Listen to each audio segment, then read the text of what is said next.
네, 기업들의 주간 이익 추정치 동향을 통해서 투자의 방향성을 가늠해 볼 수 있는 시간입니다. 어닝스 리비전, 오늘도 유명한 애널리스트 함께하겠습니다. 안녕하세요. 안녕하세요. 네, 안녕하세요. 자, 어떻게 이번 한 주간은 유의미한 변화가 있었을까요? 일단 지난 한 달 전부터 계속 글로벌 기업들의 실적이 하향 조정이 네. 되고 있었는데요. 어쨌든 이 하향 조정폭이 좀 축소가 된다라는 점은 좀 다행스러운 점이라고 볼 수가 있겠습니다. 그래요. 네. 차트를 봐주시면은 우선 이 파란색 선이 선진국이고요. 이 갈색 선이 신흥국 기업들의 이익 전망치 추이인데요. 네. 지난 4월 한 중순경에 마이너스 폭이 크게 확대가 되었다가 네, 네. 축소가 되고 있는 모습을 확인하실 수가 있습니다. 네, 어쨌든 최근에 국가별로 이익 동향을 보시면은 일단 미국이 사실 최근에 좀 안 좋은 모습을 보이고 있어요. 좀 더 확대된 것 네, 같아요, 하향폭이. 한 달 기준으로 봤을 때 1% 가까이 좀 네. 하향 조정이 나온 상황이고요. 반면에 이제 유럽이 이 선진국 기업들의 실적 좀 하향 조정폭 축소를 이끌었다라고 보시면 될 것 같습니다. 반등했네요. 네, 맞습니다. 네. 그리고 일본은 여전히 그래도 플러스를 유지하고 있고요. 반면에 신흥국 내에서 여전히 중국 같은 경우에는 이익 전망치 변화율이 좋지는 못합니다. 한국도 한 달 기준으로 봤을 때에는 하향 조정폭이 어쨌든 1% 이상 지금 확대가 된 확대됐어요. 상황이고요. 네. 네, 지난주에 말씀드렸지만 이 부분은 특정 이제 유틸리티 섹터의 영향이 좀 크다라고 보시면 될 것 같습니다. 여전히 이제 브라질이나 인도네시아 같은 경우에는 이익이 상대적으로 좀 견조한 모습을 보이고 있습니다. 네. 가장 눈에 띄는 건 미국이네요. 네, 맞습니다. 미국이 전주 대비해서도 그 조정의 하향폭이 조금 더 확대됐다라는 부분이 눈에 들어오는데, 그러면 업종으로 좀 나눠서 보도록 하죠. 일단 선진국 내에서 업종별 동향은 어떤가요? 네. 우선 이 업종별 이익 동향 같은 경우에는 최근 한 3개월 동안 사실 크게 방향성이 달라진 건 없습니다. 네. 근데 계속 보셔야 될 부분은 이 에너지 섹터의 상향 조정 폭이 점차 축소가 된다라는 그런 것들을 확인해 주시면 될 것 같아요. 그래서 미국도 사실 어쨌든 에너지 섹터 때문에 플러스를 유지하고 있다가 네. 최근에는 하향 조정이 좀 시작되는 그런 모습을 좀 보이고 있고요. 네. 경기 소비자 같은 경우에는 여전히 마이너스권에 위치해 있다를 보시면 될 것 같습니다. 신흥국도 요 흐름은 비슷한가요? 네, 맞습니다. 그러니까 신흥국 같은 경우에는 유틸리티 같은 경우에는 한국의 한전의 영향이 좀 네. 컸고요. 반면에 에너지나 소재 같은 경우에는 상대적으로 견조한 모습을 보이고 있다라고 보시면 될 것 같습니다. 그 앞서 이제 미국이 가장 눈에 띕니다라는 얘기를 했는데요. 이 이익 추정치 하향 조정을 이끌었던 네. 게 어떤 섹터였는지 업종으로 네. 좀 볼까요? 사실 미국 같은 경우에는 이제 지난주에 실적 발표한 이제 기업들이 대부분 다 테크 기업들인데요. 그랬죠. 네, 그래서 실적이 좀 안 좋게 일단 주가랑 다르게 실적이 안 좋게 나오면서 일단 미국 내에서는 반도체 sek터의 이익 전망 하향 조정폭이 좀 컸습니다. 완전 네. 밑으로 훅 쳐졌네요. 네, 그리고 미디어, 그리고 증권, 헬스케어 장비 이런 섹터들, 헬스케어도 사실 실적이 전주 대비로 봤을 때는 네. 좀 하향 조정이 나타난 모습이에요. 여기서 눈에 띄는 게 호텔 레저가 네. 전주에는 아래쪽에 있었는데 위로 확 올라왔어요. 네, 맞습니다. 이따가 한국 기업들이 나올 텐데요. 네. 좀 코멘트를 해드릴 텐데 우선 미국 같은 경우에도 어쨌든 리오프닝에 대한 실적 기대감이 네. 어쨌든 올라오면서 이익 전망치가 좀 좋은 모습을 보이고 있습니다. 자, 그러면 한국으로 넘어가서 이야기해보죠. 최근에 어쨌든 정도에 대한 이야기는 좀 다른 이야기이긴 합니다만, 그래도 이익이 좋은 것들이 주가의 흐름도 상대적으로 좋고 나쁜 것들은 상대적으로 좋지 않고 그런 흐름이 유지가 됐었는데 여전히 비슷한가요? 네, 맞습니다. 우선 어쨌든 시장에 대한 변동성이 좀 높아지면서 주가는 한 달 전 기준으로 봤을 때 좀 내려온 상황이고요. 네. 근데 대표적으로 이제 운송 섹터 같은 경우에는 이익하고 주가가 지금 1개월 동안 굉장히 좀 눈에 띄게 좋은 둘 다 업종이라고 보시면 될 것 플러스네요. 같아요. 네. 몇 주 동안 사실 이익 전망치 추이를 좀 말씀을 드렸었는데요. 이게 매 분기 실적마다 조금 계단식으로 상향 조정이 되는 흐름들이 운송 섹터 같은 경우는 1년 내내 나오고 있거든요. 네. 네, 사실 어떻게 보면은 피크아웃에 대한 우려도 계속 나올 수가 있는 그렇죠. 섹터지만 당장에는 다른 업종들 대비해서 좀 실적이 좋은 점들이 지금 프리미엄을 받고 있다라고 보시면 될 것 같습니다. 그래요. 이외에도 이제 이익보다 주가가 먼저 좀 선행하는 업종들이 보이기 시작했어요. 네, 맞습니다. 조선 기계를 보시면요. 뒤에서 좀 업종별로 상세히 말씀드릴 네, 테지만 이 조선 섹터 같은 경우에는 사실 언제나 실적보다 주가가 먼저 움직이는 대표적인 업종입니다. 네. 아무래도 수주 기반의 이제 산업이다 보니까 수주를 먼저 받고 실적은 사실 그렇죠. 나중에 들어오게 되거든요. 네.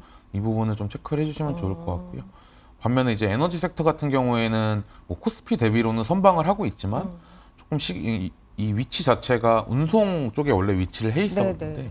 아래쪽으로 좀 내려온 부분을 확인해 주시면 될 것 같습니다. 알겠습니다. 자, 그러면 전체적으로 우리나라의 그 이익의 변화는 어떻게 나타나고 있는지 좀 보죠. 어떻게 조금 개선이 있었을까요? 아, 이게 사실 딱 1분기 실적 시즌, 그러니까 분기 실적 시즌이 또 끝나면요. 실적 변화가 좀 크지 않습니다. 그래도 마찬가지로 한 주간 사실 변화가 거의 없었어요. 네, 1분 네. 2022년 영업이익 컨센서스나 혹은 이제 다음 페이지에서 분기. 보여드릴 분기 컨센서스도 크게 변화는 네. 없었습니다. 그러니까 개별 종목별로 조금 제가 보고서를 찾아서 음. 이번에 이익 동향을 좀 정리를 해 왔는데요. 네, 네. 아무래도 뭐 2분기 프리뷰 시즌까지는 또 이익 모멘텀이 당분간 또 정체될 가능성이 높다라고 보시면 될 것 같습니다. 전체적으로 굉장히 눈에 띄는 움직임은 나타나지 않았다. 업종별, 종목별로 조금 추려서 봐야 할 것 같아요. 자, 그러면 업종에 대한 얘기를 바로 이어가 보도록 할 텐데, 어떻게 업종별로는 뭐 흐름이 눈에 띄는 게 있었을까요? 네, 우선 좀 실적 발표를 뒤늦게 발표한 이제 IT 하드웨어나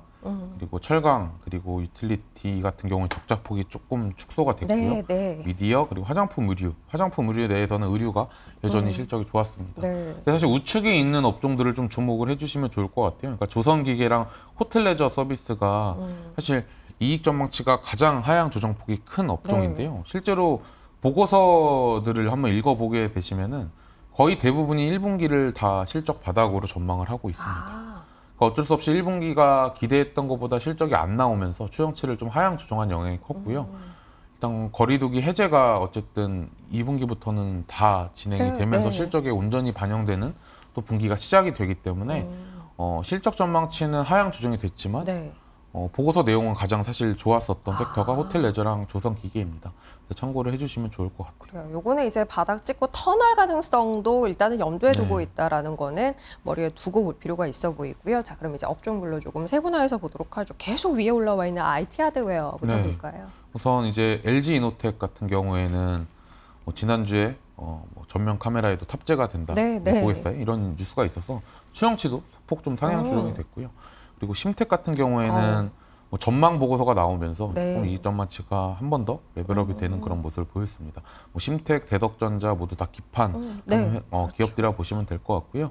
뭐 MC넥스를 제외하고는 이 IT 하드웨어 업종 내에 있는 종목들의 실적 흐름은 여전히 긍정적이다라고 보시면 될 것 같습니다. 그래요. 업종 사실 전반적으로 봤을 때 거의 대부분이 좋은 모습을 보이고 있는 게 IT 하드웨어입니다라는 이야기 꾸준히 드리고 있는데요. 뭐 이번 주에도 그게 네. 확인됐던 것 같고요. 두 번째는 운송 또 준비하셨어요. 근데 운송도 뭐 현대글로비스부터 시작해서 뭐 대한항공, HMM, 페노션까지 실적 상향 조정이 매주 이제 나왔었는데요. 이제 대한해운까지 뭐 실적이 조금 상향 조정이 되면서 어쨌든 IT 하드웨어와 마찬가지로 뭐 실적 모멘텀이 가장 좋은 네. 업종이라고 보시면 될 것 같습니다. 이것도 업종 내 뭐 전반적인 이제 섹터의 상승이 고르게 나타나고 네. 있어서 IT 하드웨어와 비슷한 관점에서 볼 수 있을 것 같아요. 운송 섹터 역시 두 번째로 짚어봤습니다. 세 번째는 화장품 의류 네. 준비하셨는데 지난주에도 의류가 좋습니다라는 네, 이야기를 했었어요. 근데 이번 주에도 의류 기업 중에서 이제 신세계 인터내셔널하고 휠라홀딩스 FNF가 이익 전망치가 소폭 상향 조정이 네네. 됐습니다. 뭐 한국 콜마 같은 경우에는 이익 전망치가 여전히, 그러니까 화장품 의류 섹터를 뭐 제가 함께 뭐 보고 있긴 하지만 네네. 이제 세부적으로 봤을 때는 화장품보다 의류 쪽에 이익 모멘텀이 좋다라고 보시면 될 것 같아요. 네, 그러게요. 화장품은 아직은 돌아서는 건 네. 나타나지 않고 있는 상황이고 의류는 계속해서 그 좋은 방향성을 그대로 가져가고 있다라는 부분이고 마지막은 아래쪽에서 고르셨어요. 우선 이게 뭐 건강관리 업종, 그러니까 헬스케어 섹터 같은 경우에는 뭐 실적으로 뭐 움직이는 기업들도 있지만 뭐 기술, 그러니까 신약이나 뭐 네. 이런 관련된 모멘텀들로 주가가 움직이는 섹터이긴 하거든요. 다만 이제 뭐 셀트리온이나 유한양행, 시젠, 뭐 파마 리서치까지 해서 이 네 개의 기업들 같은 경우에는 또 실적하고 또 밀접한 헬스케어 기업들이라고 보시면 될 것 같습니다. 근데 어쨌든 1분기 실적이 좀 안 좋은 기업들 위주로 네. 일단 추정치가 하향 조정이 됐고요. 특히 시젠 같은 경우에는 저희가 코로나 때 가장 수혜를 받은 그렇죠. 기업이잖아요. 네. 네, 코로나가 어쨌든 좀 종료가 되는 분위기이기 때문에 실적도 좀 하향 조정이 나오고 있다 정도만 기억을 해주시면 좋을 것 같습니다. 그래요. 사실 요 헬스케어 쪽은 최근에 이제 저가 매수가 유입되고 못 오른 것들을 찾는 과정에서 일부 종목들이 움직이는 모습이 있긴 했었습니다만 전체적으로 봤을 때 이익 추정치의 방향은 이러하다라는 건 확인하셨으면 좋겠어서 오늘 이야기를 함께 드렸습니다. 자, 이렇게 오늘 어닝스 리비전 마무리하도록 하죠. 유명관 애널리스트 함께했습니다. 고맙습니다. 감사합니다.